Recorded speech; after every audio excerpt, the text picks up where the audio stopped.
লা লিগায় শেষ ৩ মাসে ভিনিসিয়াসের এক গোল, এই বিষয় নিয়ে খোঁচা দিয়ে অনেকেই বলছেন ভিনিসিয়াসের ক্যারিয়ার ফিনিশড। তাদের জন্য বলতে চাই, লামিন ইয়ামালের লাস্ট ৩ মাসের গোল কয়টা? লাস্ট ৪ মাসে লামিন ইয়ামালের গোল সংখ্যা তো মাত্র একটা। কিন্তু তারপরেও আপনাদের কেন মনে হয় না লামিন ইয়ামালের ক্যারিয়ার ফিনিশড? ভিনিসিয়াসের সাথে সবসময় এরকম অন্যায় হয়। কথায় বলে না, সব মাছে ইয়ে খায় আর দোষ হয় পাঙ্গাসের। ভিনির ক্ষেত্রেও যেন এটা সত্য হয়ে ধরা দিচ্ছে। বেচারা যাই করে তাতেই দোষ বের হয়। এই নিয়ে আফসোস করে গতকাল সে একটা স্টেটমেন্টও দিয়েছে। ভিনিসিয়াস জুনিয়র বলছে, আমি হতাশ হই যখন রেফারিরা অন্য খেলোয়াড়দের অপরাধ করার পরেও হলুদ কার্ড দেয় না, কিন্তু আমি একবার অভিযোগ করলেই হলুদ কার্ড দেখায়। ব্যাপারটা এমন যেন আমাকে হলুদ কার্ড দেওয়ার কথা তারা বাসা থেকেই চিন্তা করে আসে, আমি কিছু বললেও তারা সেটা বের করে ফেলে। এই ভিনি রিয়াল মাদ্রিদকে যা দিছে তা কখনো ভুলবে না মাদ্রিদ ফ্যানরা। 2 বার চ্যাম্পিয়ন্স লিগ জিতেছে, 2 বারের অন্যতম নায়ক ছিল সে। ইদানিং গোল পাচ্ছে না লা লিগায়, তাই তাকে নিয়ে হচ্ছে নানান সমালোচনা। ভিনি সমালোচনার জবাব ভালো করে দিতে জানে। যখন মাদ্রিদ শহরে পাড়া দিয়েছিল তখন থেকেই তার সমালোচনা শুরু হয়েছিল।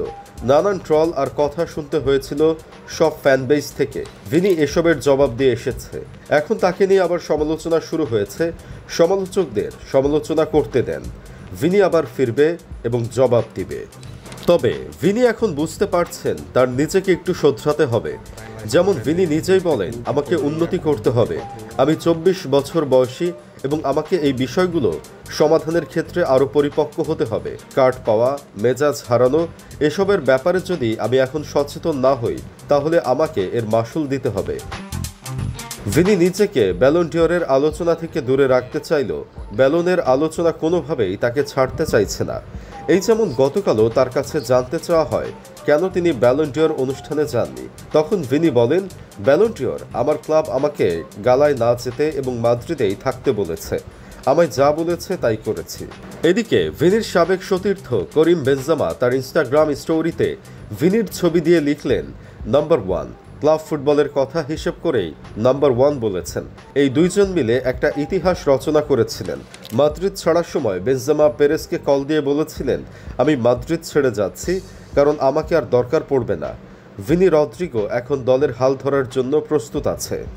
ভিনিকে নিয়ে সমালোচনা হচ্ছে, ভিনিকে নিয়ে সমালোচনা হবে, কিন্তু ভিনি অলরেডি মাদ্রিদে নিজের ক্লাব ক্যারিয়ার সম্পূর্ণ করেছেন। 2 বার চ্যাম্পিয়ন্স লিগ জিতেছেন, পেয়েছেন 2টি ফাইনালে গোল। প্রথম ফাইনালে তার গোলেই নির্ধারিত হয় ট্রফি। ব্যক্তিগত অর্জন বলতে চ্যাম্পিয়ন্স লিগের সেরা উদীয়মান খেলোয়াড় এবং একই সাথে চ্যাম্পিয়ন্স লিগের সেরা খেলোয়াড় হওয়ার রেকর্ড গড়েছেন। জিতেছেন ফিফা দ্য বেস্ট। আলোচিত সমালোচিত ব্যালন র্যাঙ্কিং ছিলেন 2য়। চ্যাম্পিয়ন্স লিগে রিয়াল মাদ্রিদের 4র্থ সর্বোচ্চ স্কোরার। আশা করা যায় ভিনি খুব দ্রুতই আবার তার স্বরূপে ফিরবেন এবং তিনি যে কথা দিয়েছিলেন 10 গুণ শক্তিশালী হয়ে ফিরবেন, সেটা তিনি আবার প্রমাণ করে ছাড়বেন। ভিনি কি পারবেন সকল সমালোচনার জবাব দিতে?